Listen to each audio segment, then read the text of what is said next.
4. rallin MM-osakilpailusta Korsikalla. Toimittajana on Pekka Kaidesoja.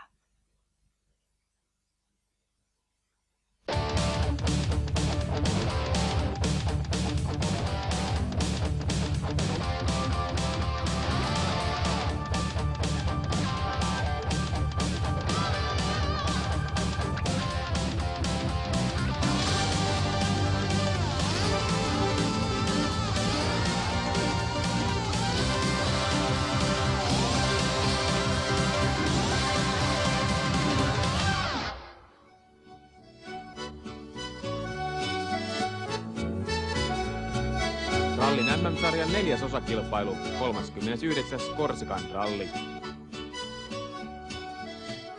Toukokuun polttava aurinko.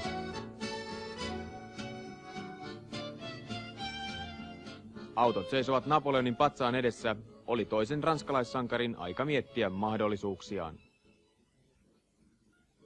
I don't know. I think this year it's very hard because a lot of drivers go very fast and it's difficult to see who must win this 39 Rally Corsica. But okay, we try.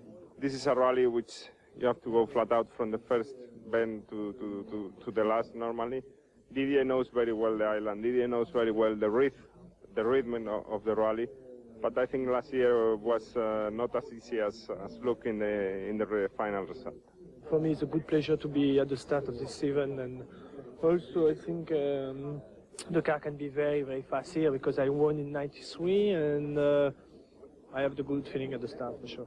Let's say Didier is specialist to this rally, and François and Carlos also, so it's very difficult to keep up on them, I think. Jos ralli on vaativa Kankkuselle, niin mitä sitten miettii ensikertalainen Tommi Mäkinen? Eikö se nyt ole valo? No.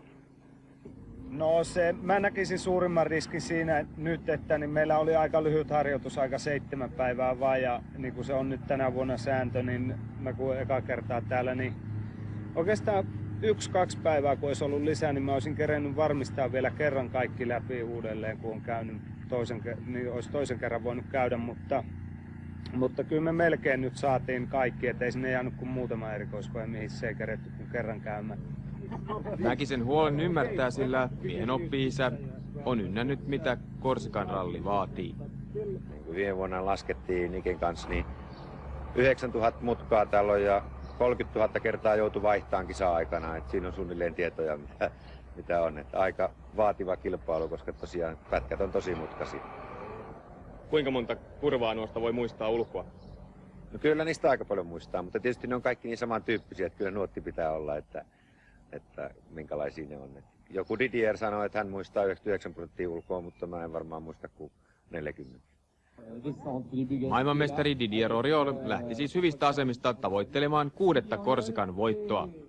Paikallinen sankari mielirallissaan. Korsikan ranskalaissaari Välimeressä. Ensimmäinen lenkki Ajatsosta Pastiaan. 8 erikoiskoetta puhtaalla asfaltilla. Paikalliset poliisit eivät olleet ainoita, jotka Oriol yllätti ensimmäisenä aamuna. Edellisenä iltana kartalukijan paikalle oli hälytetty Denis Girardet. Vakiokarttori Benat Okelli oli lentänyt kotiin perhekriisin takia. Yllättävä muutos, mutta Oriol pystyi 3. nopeimpaan vauhtiin avauspätkillä.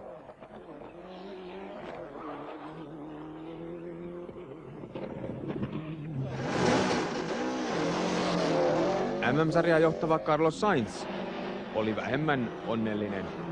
Espanjalaisen Subaru kärsi vaihteisto-ongelmista. Vuoden 1991 voittaja kaasutteli 7.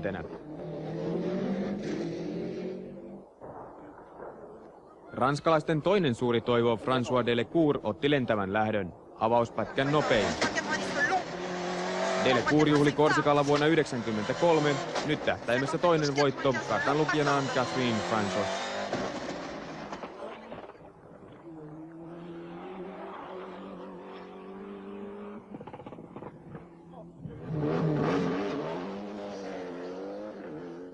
Mäkisellä oli siis edessään uransa ensimmäinen Korsikan ralli. Ralli oli myös Mitsubishi Lancer Evolutio 3 debyyttikisa MM-tasolla. Tuntemattomat tiet pitivät Mäkisen varovaisena 12 sija avauspätkien jälkeen. Juha Kankkuselle Korsika oli 100. MM-ralli. Korsikalla Kankkunen oli nyt 4. kertaa. Nyt jos koskaan oli hyvä mahdollisuus parantaa Korsikan sijoituksia.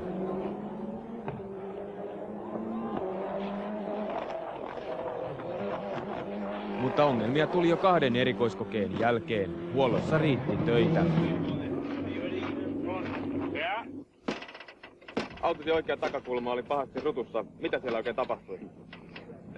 Siinä kaupungissa me jouduin jarruttaan, kun tuli yksi auto eteen ja oli yksi lanssia perässä, niin se kaveri ei huomannut kattoon, niin se jysäytti täysiä tuohon takaluukuun. Et en mene sitä itse tehnyt. No mitä siinä sitten sen jälkeen tapahtui? No ei siinä mitään, pisti ykkösen päälle ja läksi jatkaa matkaa.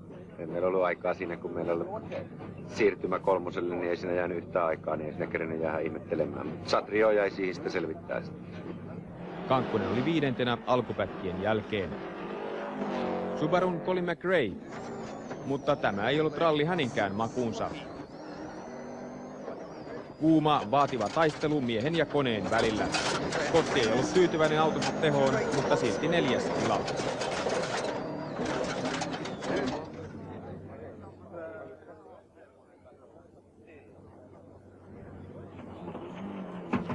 Todellinen yllätys oli avauspäivänä Bruno Thirin vauhti. Belgialainen ajoi 4 nopeinta aikaa ja se toi miehelle 10 sekunnin johdon. Thiri osoitti olevansa kuin kotonaan asfaltilla. Miehen ahkera ja huolellinen työ näytti nyt tuottavan tulosta. Fordilla ilmeet olivat iloiset, kun Delecour piti hallossaan 2. tilaa. Todelliset voittosaumat Fordilla. Sitten ensimmäinen kokoontuminen Porto Vecchiossa. Hetken hengähdystauko. Kukapa olisi iloisempi kuin rallin johtaja.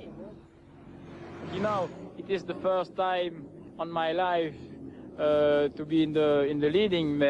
Yes, it is a crazy moment in the moment. I think it's difficult now to keep the pressure, but I try to do my best. Sitten suuntana pohjoisen näyttävät vuoristot. Edessä tiukka taistelu. Toinen Mitsubishi oli asfalttispesialisti Andrea Aghinin käsissä. Ennen starttia italialainen pyöräytti kisa-autonsa ja nyt alla oli harjoitusversiosta tehty kisa-auto. Viime vuoden 3. otti paikkansa heti kärkikymmenikössä. Saksan Armin Schwarzilla oli omien sanojensa mukaan keskinkertainen päivä. Muiden kuljettajien tavoin Schwarz murehti rengasvalintojaan.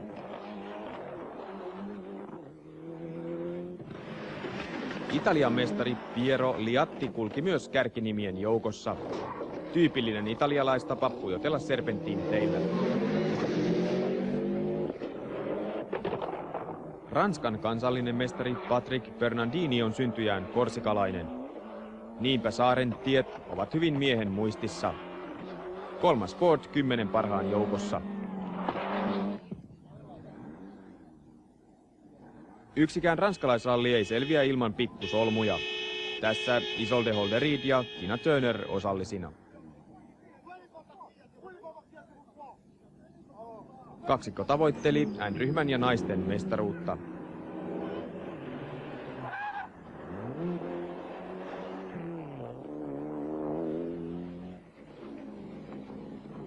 Sitten iltapäivän huoltopaikka. Kuuma ja hikinen Carlos Sainz.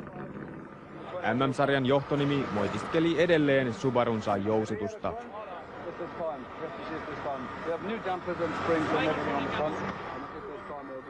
Ratkaisuna nopea vaihto. Mekaanikot töihin ja Sainz mietiskelemään vaisua ajoaan.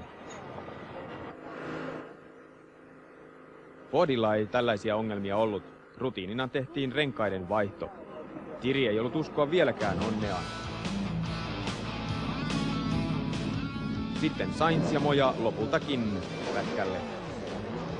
Kun päivä painui kohti iltaa, espanjalaispari oli 5. mutta kaikki ei ollut sujunut Sainzin nuottien mukaan.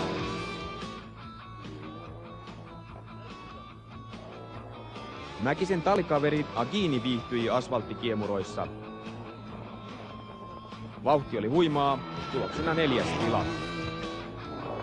Ranskalaistunnelmat olivat korkealla. Didier Auriol vauhdissa, vaikka vierellä oli uusi kartanlukija. Kolmas tila nosti toiveita 6. Korsikan voitosta. Tässä toinen tyytyväinen ranskalainen. François Delecour toisena hienolla ajollaan.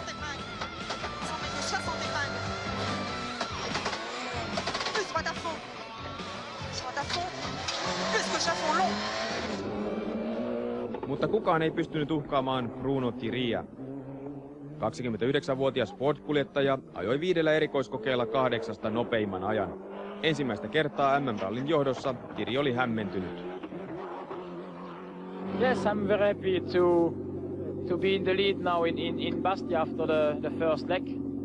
And now the big problem is tomorrow to start to be the first on the roads. For me is again something new and we see. Jos Thierry oli onnellinen, Kankkusen ilme kertoo paljon. MM-sarjan 2. ja 3. oleva Mäkinen eivät olleet tyytyväisiä päivän tulokseen. Kankkunen oli 8. ja Mäkinen vasta 12.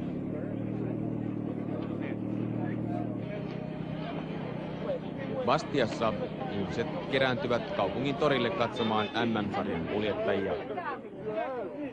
Väistyvä presidentti François Mitterrand ja patonkikaupassa hyvä tunnelma.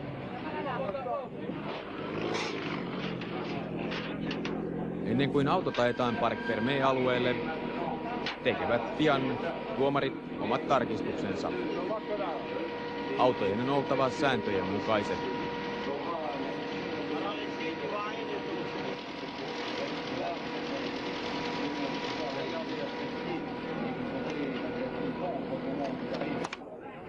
Ensin auton peittelyyn ja sitten itse lepäämään.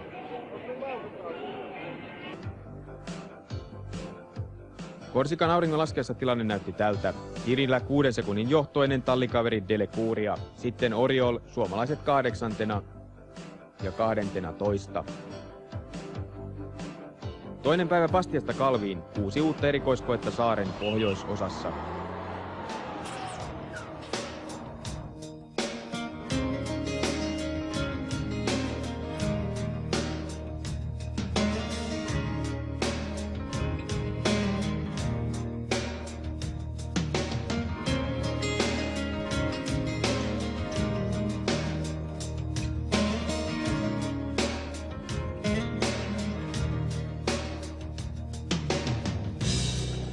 Bruno Thierry jatkoi siitä, mihin illalla jäi.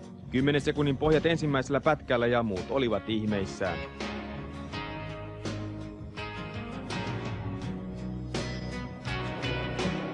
Toisella Fordilla oli tiukempaa. Delecour yritti pitää Auriolin takanaan. 50 mètres, gauche à fond long. 75 mètres, 115, dans gauche 95 long. 115, dans gauche 95 long. Kolmannen Fordin ratissa korsikalainen Patrick Bernardini. Bernardini ajoi hyvin, sijoitus 8.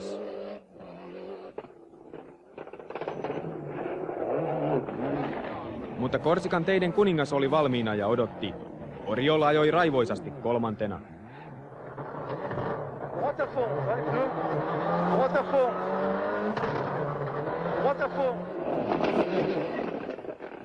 Kankkusella sen sijaan riitti ongelmia. 2 ensimmäistä erikoiskoetta osoitti, että ohjaus ei ollut vieläkään kunnossa. Jotain oli siis tehtävä. Huoltopaikalla töihin ryhdyttiin välittömästi.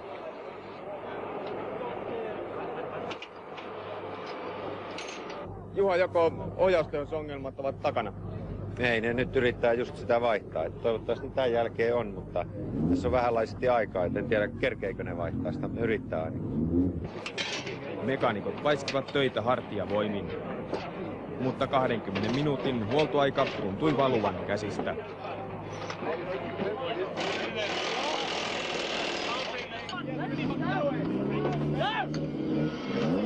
Kankkunen myöhästyi aikatarkastusasemalta 20 sekuntia ja se toi 1 minuutin aikasakon. Se pudotti suomalaisen toiselle 10. Kankkusen ajohuumori oli koetuksella. Aamu ei hymeillyt myöskään Toyotan toiselle kuljettajalle Armin Schwarzille. Miehen ralli päättyi onnettomasti. We had a problem on the road section after the first stage this morning. We lost something on the alternator and on the road section, and then we didn't get the power anymore. And we ran out of electricity and we stopped on the road section, couldn't repair it. Subarut yrittivät pysyä muiden vauhdissa. Carlos Sainz taisteli heti kärjen takana. Kartanlukija Luis Moyan nuotit olivat paikallaan.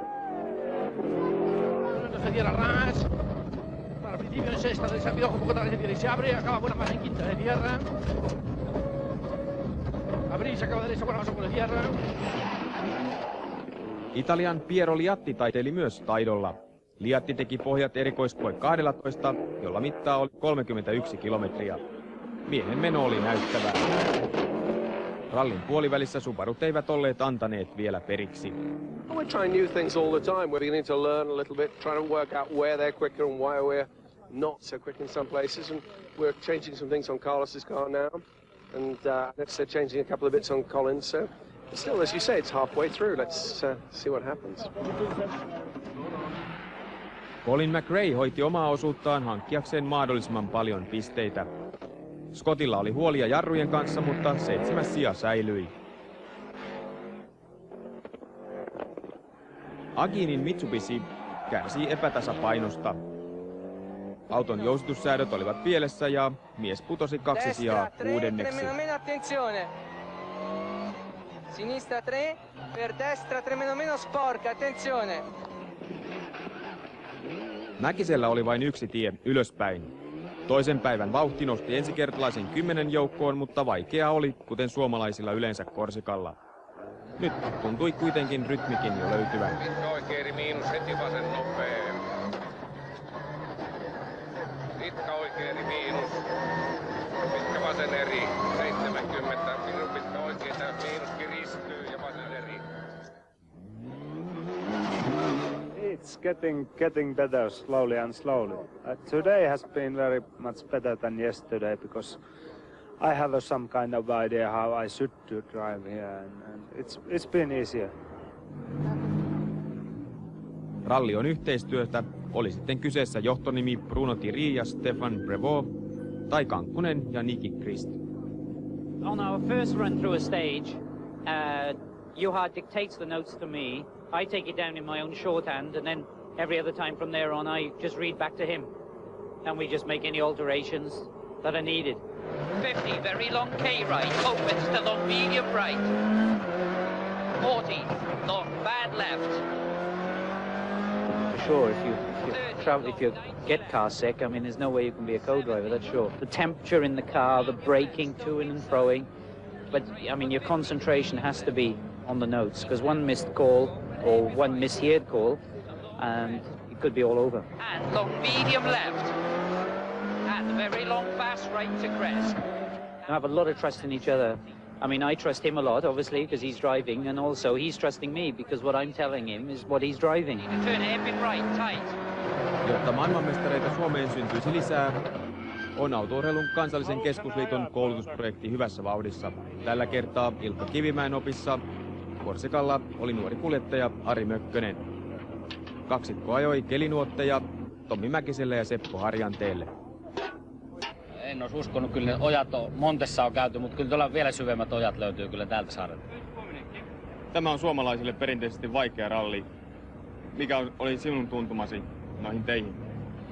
Joo, kyllä ne on varmasti, jos täällä ei ole ollut, että paikkakunnan poika ja kuka näitä on reenannut paljon. En mä tiedä muistaako näitä kukaan koskaan kaikkia mutkia ulkoa, että voiko se olla samanlaista ikinä kuin Jyväskylä on, että opetellaan tiet, mutta kyllä ne väittää, että ne osaa ne ulkoa ja totta kai jos ne osataan ulkoa, niin onhan se vauhti kovempi, että jos ne on tämän päivän sääntö, mikä esimerkiksi Tommilla on nyt eessä, että on kerinyt ajaa 3, maks 4 kertaa läpi, niin mahdottomuus on kyllä olla siellä 3-5 nipussa, että kyllä niin kova menee. Millaisia oppeja sinä olet Ilkka Kivimäeltä saanut päivien aikana? No en mä tiedä, kyllä me on ajettu lansia aika moneen kertaan ja silloin on ajettu kovaa kuulemma perryhmäautoilla. Teho on ollut hirveästi ja leveät takarenkaat, ainakin sen. kuinka paljon itse uskoisit tarvitsevasi asfalttiharjoittelua? Kyllä sitä tarvii ja eihän sitä varmaan ajamallahan sitä pitäisi vaan koluta niitä, että tietysti nyt on hienoa, että on ajanut nämäkin pätkät läpi, että tietää tämän maan ja tietää tämän kilpailun. Että siellä mitään muista, mutta onpahan sen kulkenut mutta sitä kilpailutilannettahan siellä tarvitset siinä asfaltilla, sillä autolla ja kilpurilla ja sen päivän renkailla, mikä se sääntö on ja kaikkihan muuttuu vähän. Tämän kokemuksen perusteella tekeekö sinun mielesi ajaa Korsika? Totta kai ei. Siis erittäin mielenkiintoinen ja eihän niitä ojia silleen kukaan kattele. Ne on siellä ja tietä myötenhän se on mentävä. Välimeren aurinko paistoi kuumasti. Toisille varjo oli tarpeen, toiset taas nauttivat. N-ryhmässä Portugalin Rui Madeira oli vaikea lyötävä. Portugalin rallin voiton jälkeen lennätti Madeira Mitsubishin värejä vauhdilla myös Korsikalla.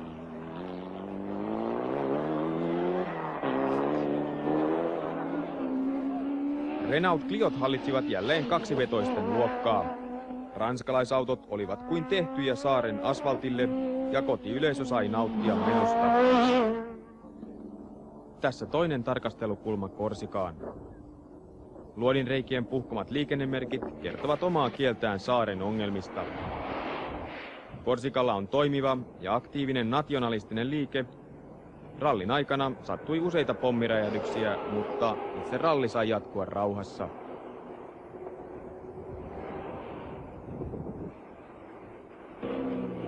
Pontelecchian taukopaikalla suomalaisilla oli aikaa kerrata aamupäivän tapahtumia.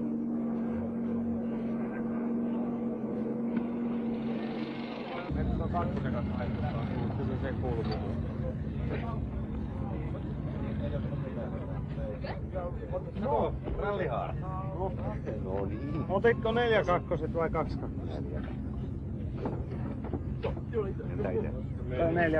4-2 mä otin, kun ei ollut tuossa huolissa. 2-2 melkein olisi ollut. Ei olisi pojat oli aika moni 2-2. Niin. Ei oo meillä Didierille vaan, niitä on niin vähän, niin ne säästää. Joo.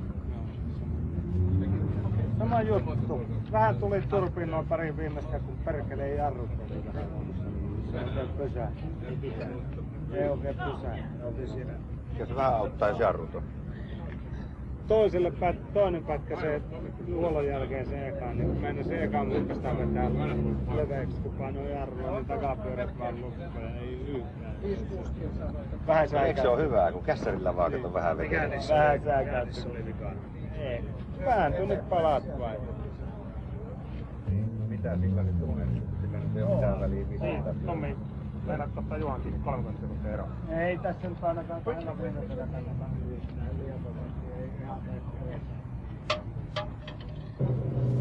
Tommi, miltä tuo kokonaistilanne näyttää? No, sehän näyttää ihan tasaisen. Ihan se näyttää kokonaistilanteelle, että siinä on pitkä on matka kärkeen. Juha on puolen minuutin päässä. Miltä se näyttää? Seuraavalla pätkällä kiinni. Ei kyllä.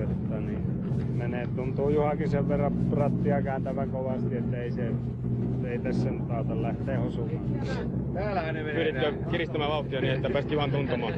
No, katsotaan nyt. Kyllä siellä kaikki tuntuu vetävän kyllä aika tosi kovaa, mutta kyllä nämä nyt ehkä tästä mulle nyt käy helpommaksi nämä pätkät pikkuhiljaa, että me täällä suunnilla oltiin sitten tästä nyt tonne poispäin, niin me oltiin viimeksi harjoittelemassa, että ne on ehkä kaiken parhaiten mielessä, mitä nyt vähän on mielessä. Et tietää nyt suunnilleen, muistaa etukäteen suunnilleen edes mihin on menossa, että tähän asti ei ole kyllä edes tiennyt, mihinkä suuntaan ollaan matkalla. Niin tästä nyt ensin mennään länteen ja sitten etelään. No joo, mutta muistan noin luonteet suunnilleen pätkistä, niin ne vähän auttaa. Piero Liatti puolestaan viihtyi Korsikan teillä. Italialaisen Subaru nousi 5. kun päivä eteni.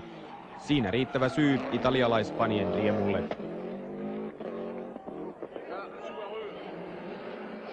Carlos Sainz jatkoi 4. Nyt oli Subarusta otettava kaikki irti. derecha la pila más acaba Santa Luis, 2, derecha se más en quinta, tira poco y se abre. Para uno frenando.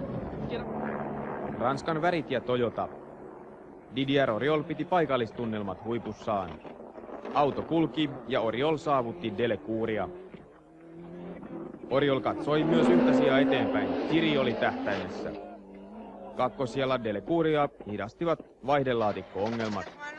Jännitys kärjessä tiivistyi entisestään. 95 long, 95 long, plus droit d'à-fond long, 30 mètres gauche, 90 long, gauche 90 long, 20 mètres gauche 60, 20 mètres gauche 60, 75 mètres gauche, 110 pas corde à-fond. Mutta Thierry jatkoi omaa vauhtiaan kohti ensimmäistä MM-voittoa. Toinen häikäisevä päivä alkoi olla takana. Johto kasvoi ja Korsikasta oli tulossa belgialaisen unelmaralli.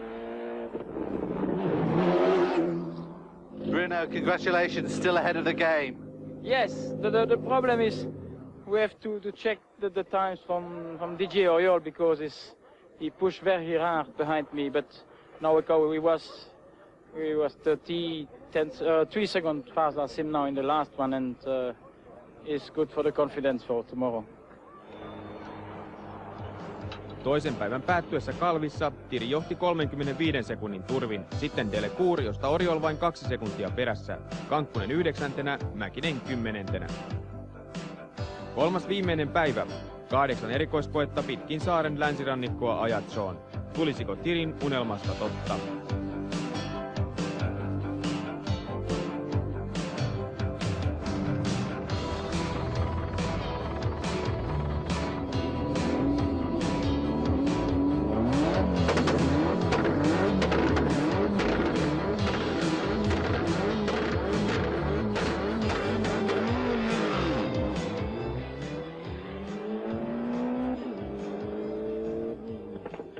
Jälleen Thierry avasi päivän vakuuttavasti. 3 ensimmäisen pätkän pohja-aika, eikä edes rengasrikko hidastanut belgialaisen menoa. Moni aprikoi, kestääkö Thierryn kantti. Mutta mies ei jättänyt epäilylle sijaa. Thierryn johto ei vain säilynyt, vaan hän kasvatti sitä vastustamattomasti. 53 sekunnin johto oli vakuuttava näyttö hallinnasta. Juha Kankkusen ongelmat jatkuivat. Minuutin aikasakko ja ulosajo eivät saaneet mestaria juhlatuulelle. 100 MM-ralli unohdettavien joukkoon. 50 long medium left and very long K right. Niin Juha, mitä tuolla äskeisellä erikoiskokeella tapahtui? Hiekkaa vaan jarrutuksessa lähti aliohjaa ja meni vähän ulos. Ei ollut ketään ihmisiä siinä nostamassa, niin meni niin kauan aikaa. Sitten kun saatiin porukkaan, niin sitten se lähti. Ja Sijainikko ihan vähän kiittien viereen. Omaa mukaan. Paljonko siinä menetit? 6 minuuttia meni. Filip Bugalski voitti 2-vetoisten luokan Renaultillaan. 9. sija kokonaiskilpailussa. Tarpeetonta kai mainita, että ranskalaisilla riitti juhlaa.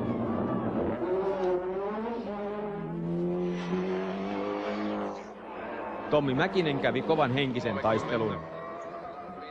Mies kuitenkin teki oikean päätöksen ja päätti ajaa varmasti maaliin. Turhat riskit unohdettiin. Tehdasfordin rattiin päässyt saaren oma poika Patrick Bernardini kiitti 7. sijalla. Paikallistuntemus oli pääselitys menestykselle.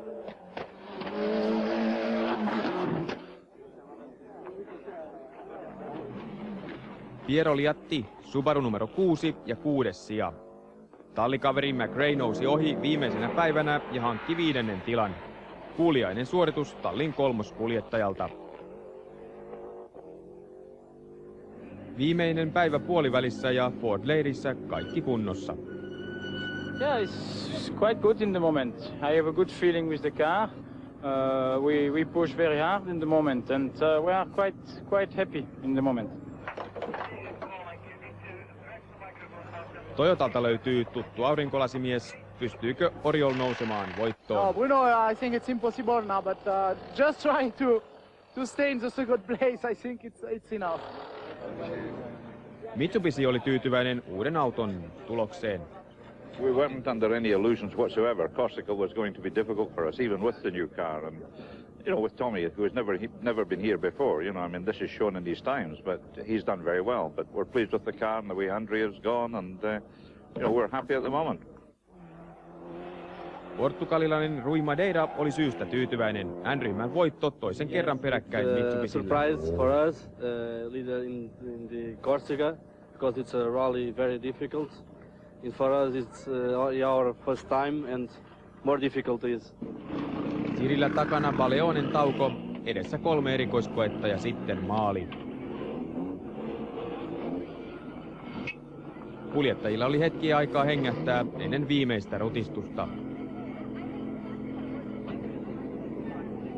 Helle oli suomalaisille laiha lohtu.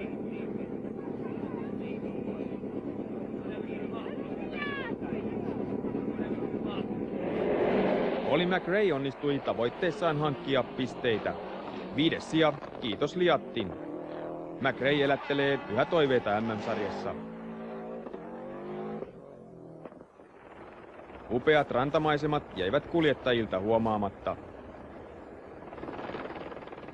Carlos Sainz piti 4. tilan, tulos ei espanjalaista tyydyttänyt. Mutta MM-sarjassa johto kasvoi. Kun puolet eli 4 on ajettu, on Sainzilla 12 pisteen johto Kankkoseen.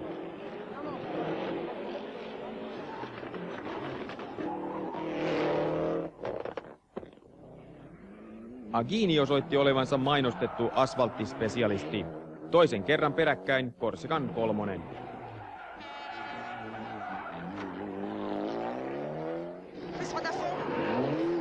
François Delecour ajoi 2. mutta sitten Delecour ahnehti ja rikkoi pyöränsä.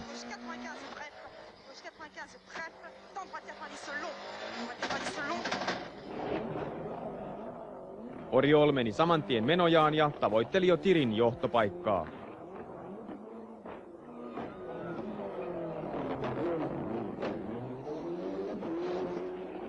Tiri ajoi voiton kiilto silmissään. 3 päivää oli kulkenut suunnitelmien mukaan 40 sekunnin johto. Mutta sitten 2 erikoiskoetta ennen maalia. Tiri ajoi tankkauspaikalle pyörävioittuneena. Etupyörän laakeri oli pettänyt. Mekaanikot eivät voineet uusien sääntöjen pakottamina auttaa.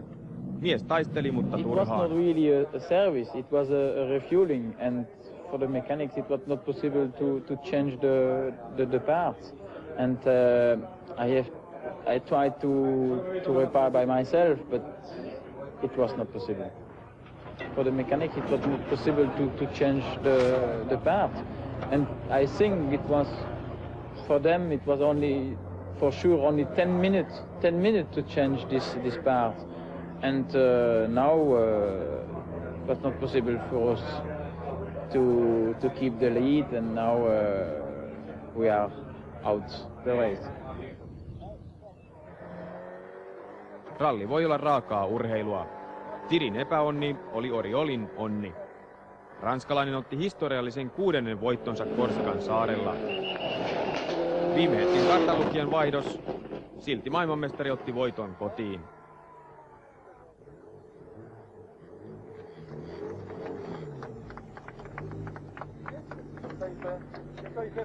Didier, congratulations, a magnificent win.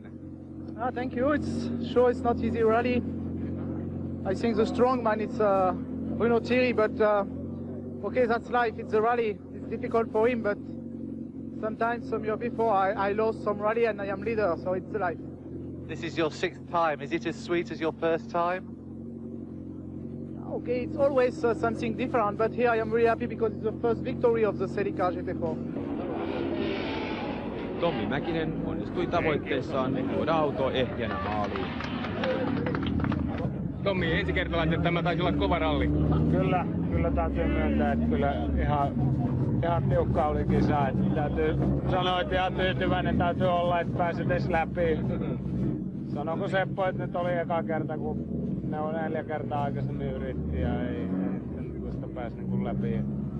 Ihan hyvä, että sentään tälleen. Ei paljon pisteitä tietenkään tullut, mutta helpompia kisoja on edessä. Mutta taisit kuitenkin yllättyä tämän vaativuudesta ensikertalaiselle. Kyllä se on ihan totta, että kyllä se on todella yksi niitä kaiken vaikeimpia eka kertaa ollut. Se on varma.